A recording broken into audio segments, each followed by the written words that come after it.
Hello guys and welcome to my first ever video of this type. In this video I'll be doing a summary of the VOD review I did on stream yesterday. Please leave any criticism you have down in the comments or in my DMs, as I would really appreciate any advice moving on with this, as I do plan to continue this type of series for a longer period of time.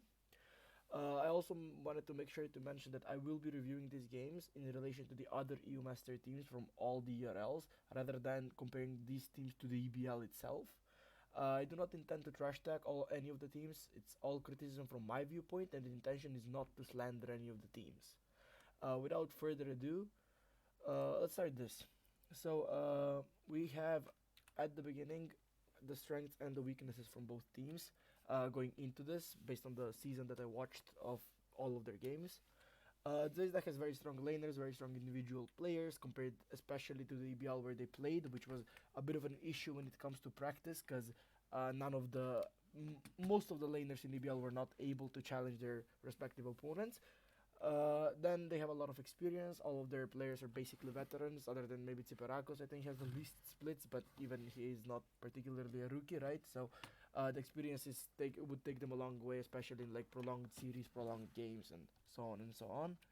And they have very large champion pools. We've seen that throughout the season they played a very large amount of champions. I think Tsiparakos played over 10 champions, so that does make a lot of sense when you see like again the experience, right? So this does help them draft very differently maybe than other teams would be able to. Then we have for Valiance, they're more versatile in draft comp wise. Now this is a different thing compared to the large champion pools. What I mean by this is mainly that this is a team capable of playing more scaling comps, but they also like playing pick comps. Whereas CZV has not really shown us that much difference in how they want to play out the comp. Whereas Valiance has showed us like the Yasuo pick, and they also utilize some of these like cheese picks in a way like Yasuo, right? That do just help them quite a lot. Their strength is very much in skirmishing and team fighting. It seems that even when games like feel kind of rough for them, they just fight. They just are able to fight through it, and just they listen to each other. They are very much on the same page in fights. It seems like, and that does help them bring that out very consistently. Like every time there is a skirmish, even against Zvezda in the games, I think they won the second one. They definitely outfought in a lot of skirmishes. And then they're a lot more willing to be proactive compared to Zvezda. Zvezda is a lot more laid back, and Zvezda likes to just not do things for a certain amount of time, whereas their laners beat the respective opponents and then maybe find a 2v1 gank on somebody that's out of position, and then just play like after 15 minutes and take if there is any free Drake or free hero that's like completely given by the enemy.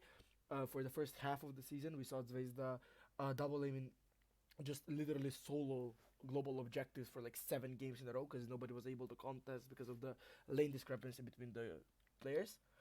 And when it comes to weakness as well, that is Zvezda's weakness. They're very slow and they're very passive, and although that works against a lot of the teams that we have here, where our players are sometimes just not capable of capitalizing on something individually, like mechanically or something, that will not be the case in new masters. When you're playing against players that are equally as good as you, or maybe even better, but they also like to play these like more meta, let's say more aggressive champions, and they are actually forcing you to do things. Answering is going to be very difficult, especially if you get used to playing this style where the other teams are not exactly strong enough to force you into bad situations. And then when you go into U Masters, you have these like a lot stronger teams when it comes to tactically and strategically, and then their approach to the game might just burn Zvezda like quite a lot going into the U Masters. Lack of strategy and coordination early and mid game. Now, this is a thing that I would argue that both teams have, but this is basically the same concept as the first weakness, in the sense that they don't like using their they don't like using teamwork particularly to utilize any strength early to mid game. I'll admit that did change over time. Like at the beginning of the split, they were a lot more stay in lane. Now they do move in like a lot of scenarios. I've seen Tasteless move upwards and try to secure these heralds and stuff. So it is improving there, but I still do not think that the waves are played accordingly, in a sense like we still see them move. For example, herald spawns at 8 minutes, we see them move at 7:55 and just go and take it or something, but we don't really see these minute ahead preparations of like, okay, we're gonna push out bot because this champion, or yeah, or just having a direct draft like, okay, we have Ryzult, therefore we can do it this and this and this. And I feel like that is also like a very important aspect, because jungle and mid lane, support and mid lane do not, support and jungle do not move together enough in Zvezda's team, at least from my perspective. And yeah, that is the last weaknesses.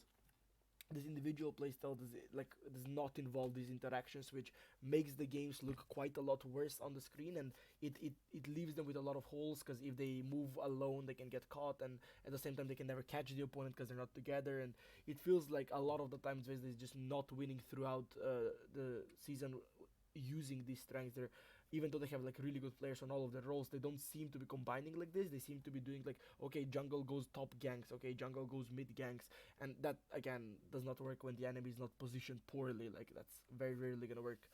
Valiance in this series especially, it's like worse laners. They're fairly open to getting ganked. I've seen LMZS especially be very much out of position for a fairly large amount of the games played. He does walk fairly forward in lane. He likes to be aggressive in lane, but he's not always secure when doing that. And I've seen Rift do that as well, but not as much. I think their bot lane is probably their safest lane, but even they're vulnerable. Like it feels like all of their laners at some points in the game just end up being very vulnerable and just push out a wave that they shouldn't or something like that. Mainly, I would say that mid is targetable when it comes to ganking them, but yeah, that is like a fairly obvious weakness I would say from Valiance if you watch their games. They're equally slow in mid game, which is a problem. Now, their slowness in mid to late game is a problem in the sense that like they play early game a lot more than Zvezda does. They do get these leads, they do get these advantages to champions, and then when the timer hits like 14, 15, 16 minutes after the plates are down, they seem to be unable to find these leads as to how to properly set up the waves and the macro and how to utilize their champions to extend the 2k gold lead at 14 minutes to 6k or something like that. They seem to be just unable to do this consistently, and that does not look great when you're playing a team as Zvezda, which are slow and passive. So if you're not gonna be able to crash that lead that you took in the early game and just win the game, they will eventually scale up with the champions that they play, with the drafts that they pick, and not that they will just only scale up, they will most likely just straight up individually outplay you later on, and yeah, that will be a fairly big problem. The last problem Valiance seems to have is that whenever indecision has fallen, even like 2-3 camps down, they seem to be completely unable to grasp their footing again. I think like it was a Hakarim incident where he went like 0-11 or something, right? Like those things happen.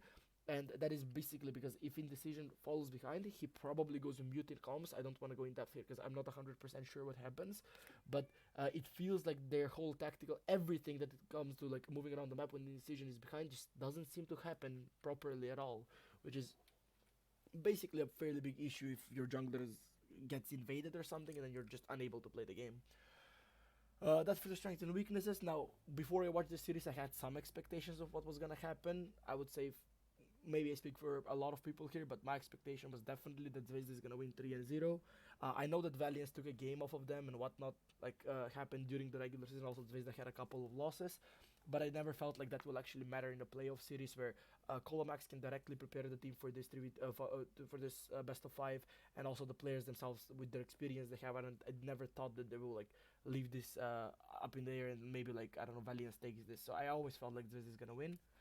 I felt like if VPG finds early skirmishes, they're gonna go well for them because it feels like they draft towards that a lot more than Zvezda does, and they play those skirmishes a lot better. But if VPG doesn't find the lead, I feel like their mid game is so bad that CZV is just gonna be able to freely hold off and just straight up outscale, win the late game, and just like they always, they just completely clean whip Valiance. Now the problem is that even if VPG finds an early skirmish and gets that lead, they need to make sure that they will actually pursue this lead from to enlarge it from 2k to an actual point where it's okay, this is a win con. It doesn't feel like they're able to do this too consistently, and against Zvezda I'm not sure how able they're gonna be, like how able they're gonna be to do that, but I think that there is a way. I think that there was a way for them to win, and that win is okay, take a lead and make sure you don't fuck up enough on mid game. Both teams do have several issues, as we said, like in this especially like proactiveness issues. Like I did say that VPG is more proactive than Crvena Zvezda, but it doesn't mean that they're proactive. They're still fairly slow. They're just faster than Zvezda because Zvezda usually just ends up not doing too much. And just winning by default. So I believe that Zvezda is just outright better in every aspect of the game in that sense, except that like small window where VPG is just willing to skirmish more and they're fairly decent at that. So I think they will. That my opinion was that they will end up taking it 3-0. Now, as we know, it ended up being 3-1, so it was pretty close there, but not correct. Going into game one, we're gonna be talking briefly about the draft and the strategy. This was the draft from both teams. Now, this one was mainly surprising for me because I felt that Valiance really like strongly won this draft. Yet I felt like Blue is still gonna win this game. So, my the obvious takes from this one are right. VPG has a strong mid and jungle duo. They have a lot of engaging pick tools into the Nautilus, into the Jhin, and with early mid prio, they can definitely do a lot of things, especially like Ari moving around. If there is a Nautilus there, whoever gets hit by anything just straight up dies. Jhin can also adapt to this, whereas Gnar is fairly, very, just extremely solid in the top lane as to like just not dying, and then he's always gonna be able to help you with these team fights, with these skirmishes. He basically does fit this team comp very, very well, and I think that this team comp is a lot better than what the Blue have drafted for themselves, because Braum is not great anti-pick. Braum is great anti-engage. After Jhin and Nautilus are locked in, you're basically saying, okay, we're playing pick comp. Now, with TK up, why you would go for Braum is a bit unclear to me in that sense, but I do understand that the matchup itself is still good, right? But when you lock in Braum and Hecarim, this is where the issues start coming up for me. So there is no interaction between how Aphelios, Braum, and Hecarim want to play the game, because Hecarim wants to go in, Braum wants to peel, and Aphelios would rather play with the peel support, right? So the problem is you're trying to peel, but the enemy is trying to pick you off. They're not exactly engaging into you in that way. Like, you're gonna get kicks out, charms out, Gnar is gonna get a ultimate, Gnar will look for one, right? Root, point and clicks is here from Nautilus. Braum can't really stop all of that from happening. It's not exactly something that's doable. So I felt like CZV just, the only thing they have is if this gets to 50 minutes, maybe they win because they outscale. But I did not exactly see proper win cons. Of course, every game is winnable, right? But I'm talking about in a scenario where both teams play it well. I just felt like Crvena Zvezda cannot actually find the win con properly. What ended up happening is actually Valiance got ahead, and then the game went a bit slower. I went a lot more in depth during the review, which I encourage you to come for for the future series reviews. But the game did end up getting too late. But even then, the macro that Valiance is able to pull out with this team comp, and how they're able to split Crvena Zvezda's comp apart without letting them actually 5v5 teamfighted, is what made or broke this game. And I feel like it just completely broke it for CZV, which is why Zvezda just lost this. The second one, though, we have a sick adaptation. So first, Valiance does a B1 Viego. I think Viego has no reach, but at the same time, I understand why you would B1 him. He's like this insurance where one target dies, boom, Viego is a god. So I do understand the pick. I don't think it's too bad. Then we have Jhin Lee Sin, which is an extremely good adaptation, because Zvezda says, okay, we're not pussies, we're not gonna play this slow, we're actually just gonna fight you up front, and we're gonna take these big champions, this able to fight early champions, and we're just gonna beat you to it. Aphelios is just a pretty simple lock-in because Jinx and Zeri are gone, so he's like the third best AD carry. Jhin is prioritized for Crvena Zvezda, which is something I like, because I think Toast is a lot better than Jhin than Aphelios. And then the Ari lock-in is something that LMZS seem to be very comfortable with. It works really well with Viego, it adapts to different team comps, and it doesn't leave it open for Tsiperakos to take together with the Lee Sin. So I do like this pick as well. The Victor, in my opinion, is a bit too slow, but at the same time, I understand that they always want to have this late game insurance, which is like understandable. I don't blame it, but I would have probably preferred to see something like a Rise, or something that he feels more comfortable playing into the Ari itself. But maybe this is most comfortable, so I don't think it's too bad. The Leona is completely on the team with the whole team comp. TK now, this time, actually comes through. I have no idea why Zvezda doesn't ban it, and TK during this game was really annoying for whoever watched it. They're aware of this. It's really hard to play Red Team's champions into TK. Now, of course, the other champions of Blue Team don't exactly work with TK as well, but TK himself was a really good pick here that stopped a lot of what Red Team wanted to do. The compass set is no real identity. Like, do you want a team fight? Do you want to go for a pick? Do you want to engage? Like, you lack direct engage tools. Your only engage tools are Ari Charm, Purple Gun, Tamken's W. None of these are consistent engage tools, so you can't really go straight up team fight. You can't really say this is a straight up pick comp, because the only pick tool is actually Ari Charm, so it's not really a pick comp, right? And it's not really a Drake stacking team comp by any means, because you don't have bot prior. So it seems like really weird why you would go for all of this as a combination, and I feel like they could have fixed it, especially like I think this Graves is a fairly bad lock-in, because like the thing that you lack here to identify your comp is this B5 needs to be something more direct. Now Gnar would be really good, Gnar is banned, but I would have probably B5'd something much more comfortable when it comes to, okay, either an engage option or a poke option, or maybe a pick tool, like whatever you would feel like you want to go to. But Graves is one of these like champs that adapts to things rather than providing things. It just kind of just gives you damage, but doesn't really help your team comp in any way. And then Camille is a really sick answer, and I think that Zvezda won this draft really well. They have a lot of ways to play early, mid, and even late game. They have a lot of scaling insurance, because Victor and Camille are always going to be good late game. So I thought that like Zvezda just has this in the bag. This was not particularly losable.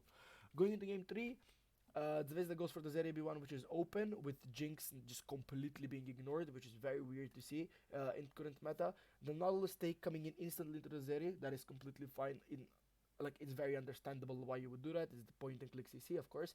The Victor, on the other hand, I think is a bit no, because you're trying to play this very slow now, and you're basically adapting to Zvezda's game, previous game, and the only reason why you actually got to win a game against Zvezda was because you outplayed him early game. Now, when you pick champions like Victor and you're like stopping yourself from being able to do that, it's not gonna look too well.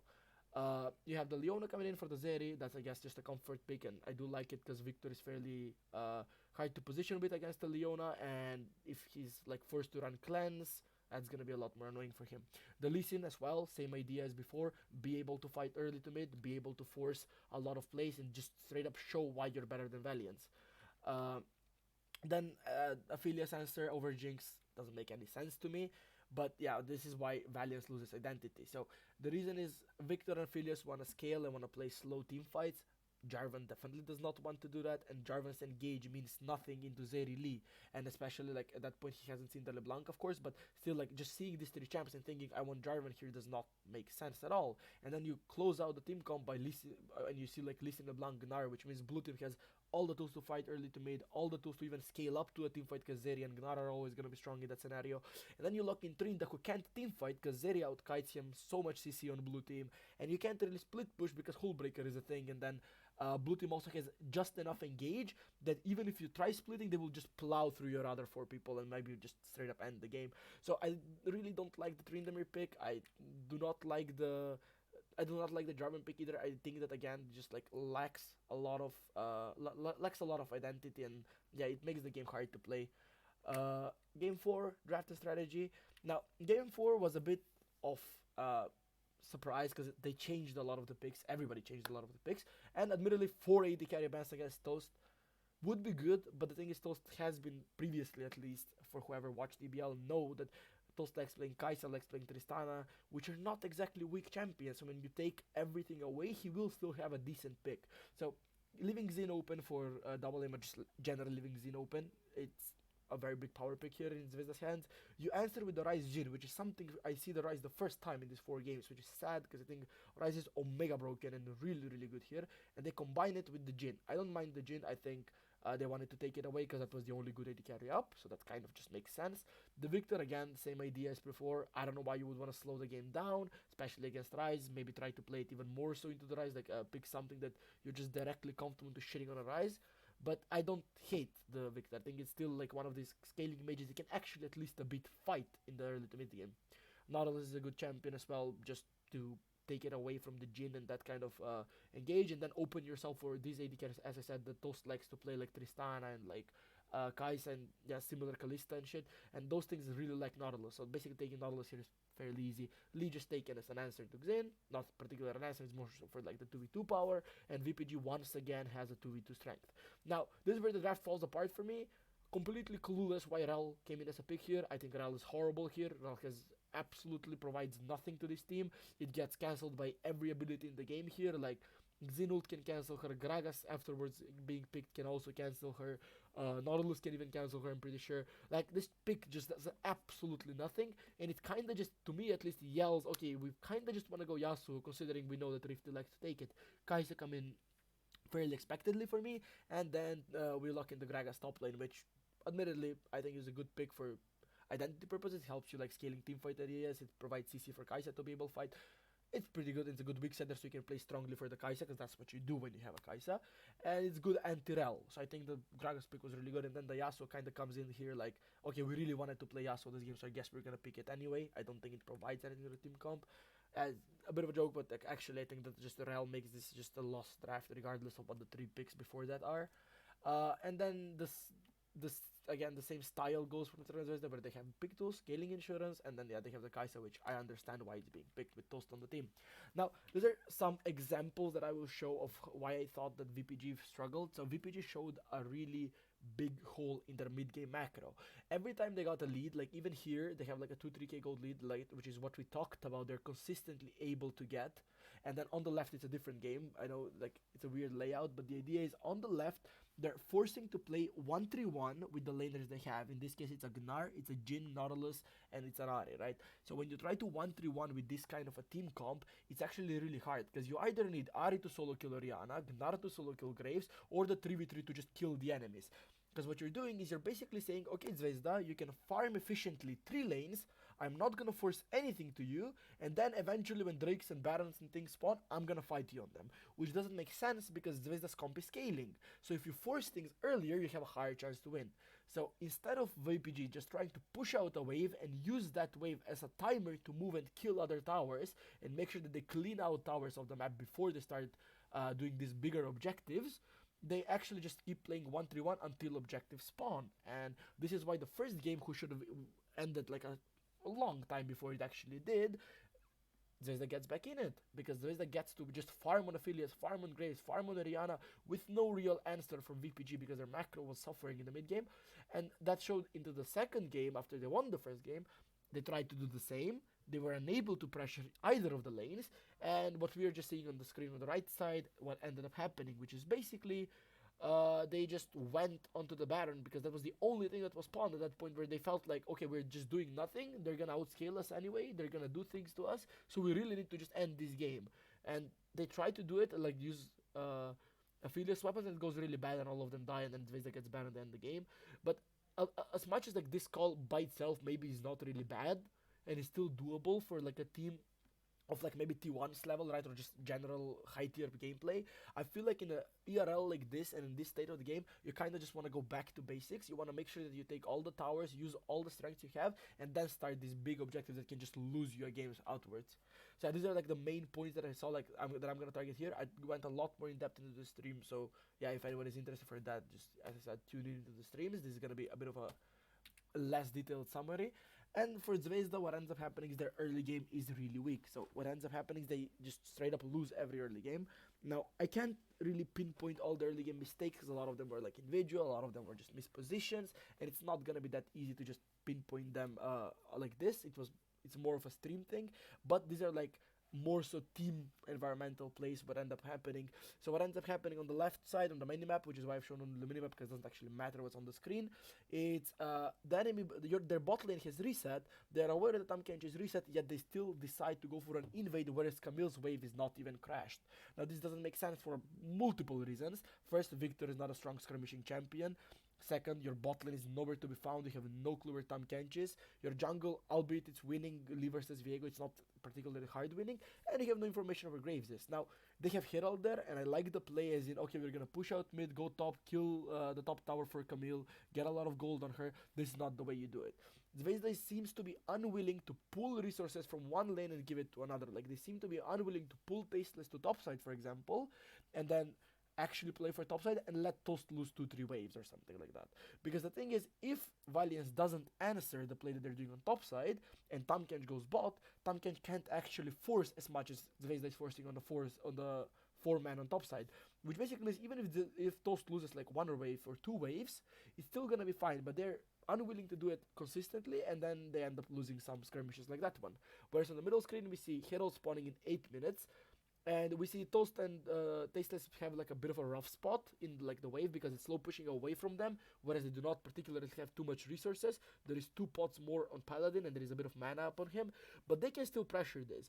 Now, with Xin being sneaked all the way to Tribrush, and this wave being where it is, 130 away from Herald, means that you still have 2-3 waves to play.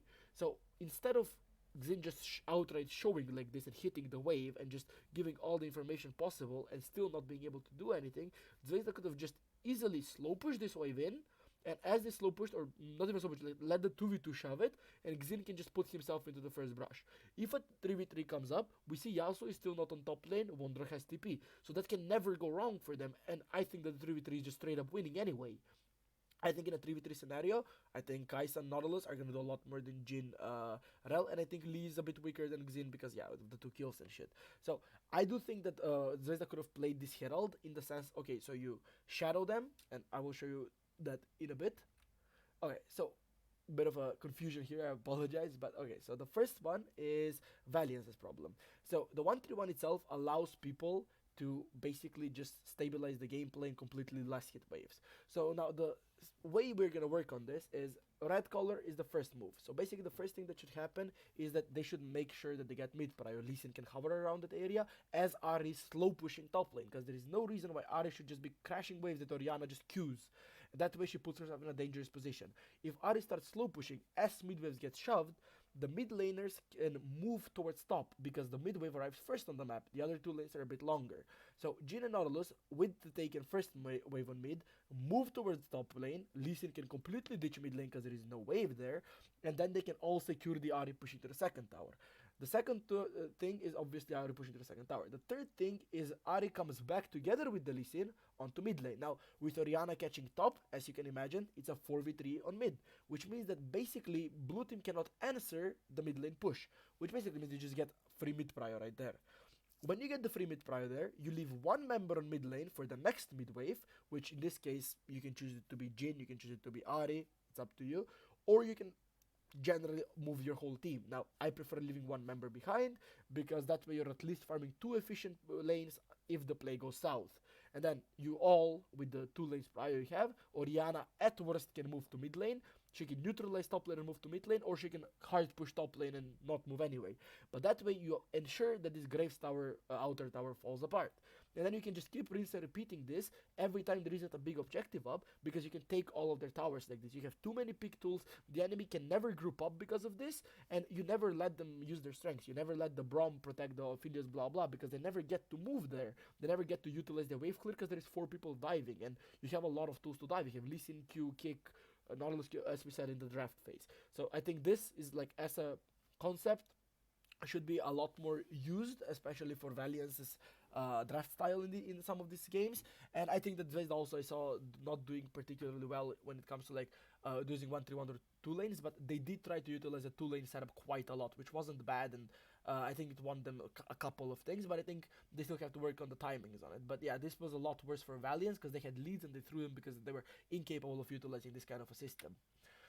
Now, this is for the Zvezda thing. What ended up happening is basically the blue one is the first color in this case. So Kai'Sa and Nautilus push out bot lane slowly, fastly, whatever they want, really, because it's still set up. I would probably do it a bit slow, just to give time for the next wave to arrive slowly, and then you can shove that wave. So basically you stack this one, you crash next one, Xin is shadowing permanently, which is the green line we can see. If there is a 3v3 happening, Yasuo is really back up, Gragas has TP, he can always TP, yes he will lose resources, but you're playing for the Kai'Sa, not for the Gragas. The Gragas himself does not exactly matter here. And then on top of that, you also have mid lane, just nobody has price, so nobody can actually move. Then you just bring all 3 back, you move all the way mid, you basically pressure by having this many people mid, because Jhin cannot have possibly taken plates or something. He either has to neutralize, reset, and come contest Herald, or he can just push bot, but Jhin himself won't take too many plates, and Kai'Sa can just go back. So after you certify that you have a numbers advantage, the enemy is most likely going to give Herald. If they don't give Herald, you can just fight them with your mana advantage, and you can get kills. Then you can eventually go back, and then if it's a 4v4 and shit, then it depends on topside strength. The problem is, if it's a 4v4, you have Yasuo versus Gragas, which is not winning for you, which is why you want to pull all 5 people to ensure that you have a winning laner there, so Yasuo doesn't end up doing anything in that basically skirmish, and then you can just move back to standard lanes. I think this was something that they could have done in this game instead of this. Also in this game, quite funnily, I think Xin pathed bot to top, which makes absolutely no sense to leave the Kai'Sa in an island lane, Kai'Sa Nautilus, to go and gank a Gragas lane. And if you're worried that Lee Sin is pathing top and is gonna kill your Gragas, you can just tell your Gragas to lane properly, because there is no way that the Gragas should be consistently gankable by Lee Sin Yasuo in this exact matchup, in this setup. Whereas Jhin Rel is a lot more consistently gankable from the Xin. So yeah, that's my basically trying to fix some of these macro issues that kept happening. Now, as a conclusion to all of this, is VPG proves that CZV's early game is a major liability. I think they were 2k up basically every one of those games. Crvena Zvezda also showcases that they don't care when they lose early game, because they will be just good in mid to late and they will find ways back into the game. I'm just not sure how consistent that will be able to done against better teams. Against Valiance, it worked out pretty well. Both of these teams are not relying on tactical strategical teamwork to win, which is basically what I talked about now when I talked about some slight macro things. We're not seeing those kind of plays where people are willing to sacrifice some resources for the good of the comp and to understand, okay, this is how I want to play my team comp, but they would rather win individually by just like waiting for the objective to spawn and then team fight and be like better in a team fight because your player is just mechanically or whatever way you want to think about it individually better in that state. And same goes for laning, right? You just ignore the lane and then your laner is just better than the enemy, forces enemy in a bad position, double aim comes, ganks, gets a kill. And same goes for Valiance. And I feel like those things are not gonna go too well going into U Masters, which is something I want to talk about briefly right here. So what does this mean for the EBL U Masters run? Well, sadly, I feel like the EBL is a lot weaker than it should be. I think there are a lot of high quality EBL players, and the only problem for me is that I feel like EBL teams are satisfied with winning EBL, but they don't seem to be hungry to improve to a level where, okay, we're gonna go challenge K Corp. I know that K Corp should not be beatable for them, understandable, but the last time I saw a team that was willing to win was Shaimse, and they took a game off of K Corp funnily, but the idea is that they went there to win EU Masters. They didn't go there because they wanted to just win EBL. And I feel like that hunger is currently lacking in EBL, and that's why we're seeing like a bit of a downfall for all the teams. My expectations for both teams in the EU Masters, I think that with the way that the seeds work, especially into the main round, I think the main round team is just gonna go 0-6. I know it's a really shitty thing to say, and it feels even worse for me to say it, but I just do feel like that is what's going to happen. I think all of the regions have better. Just have better team play, and I do think that playing is not gonna go a lot better. I do think that all of the fourth teams for like priming and shit are gonna go really well. It's gonna go like really well for them. I can see BL beating maybe LPLO, maybe Elite Series, but nothing too consistent. I just do not think we're gonna see anything, and that's mainly because after watching a lot of the other ERLs, I see that these teams that are even like worse individually than our top teams seem to just play the game strategically on the map just a lot better, and they seem to be just a lot more aggressive and try to play up to the world's meta, let's say, rather than try to play, okay, we're best out of our league, let's just win some games.